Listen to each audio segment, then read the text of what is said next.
very important issues.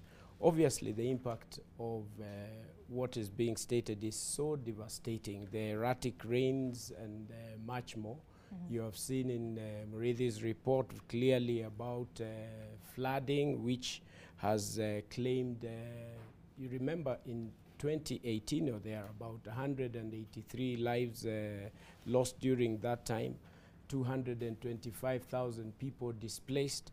You can remember about drought in 2017, a similar situation, 3.5 million people. Right. And you can imagine how many people are insecure. You can imagine the estimation that 45% of food production is going to be lost within a few years to come. You can figure out the displacement and the reduction of fish and biodiversity in our country. Zainab, you can also imagine how much more it is painful to the wildlife. It's only that it is never reported enough, but Kenya Wildlife Service is suffering. If you go to Savo, the amount of animals that we are losing on a daily basis is, if it was reported, it is scary.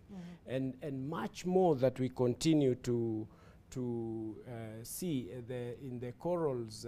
We have situations that fish is being lost because of the effect of climate change on the corals, and much more. The glaciers in Mount Kenya are reducing, and therefore water, and I mean the economic factor is really and totally messed up out of what is happening around, and therefore the importance for us to start thinking what we must do.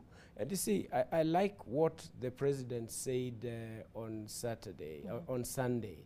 I take it as a call for action, because what he did, he called for prayers on 3 items. And the first one was the plan that the government has. The second one was for the economy. And the third one was about peace. What that actually means, faith without action is dead. And this is in the Bible, and I believe it is there in the Quran, Zainab. In the Bible, it is in James chapter 2, verse 14 or thereabout. And therefore, it calls for action for every Kenyan to stand up and realize that we don't have any other Kenya. And we don't have any other people apart from those who are here. And therefore, the people who have the responsibility of doing what they must do, they must stand up and take action. When you hear about irrigation, when you see food being distributed, it's not going to just happen. It needs somebody, farmers, to take their action. The entrepreneurs in this country to take action that is going to be able to change the country in a big way. And therefore, the call to action is what I think we need to take up.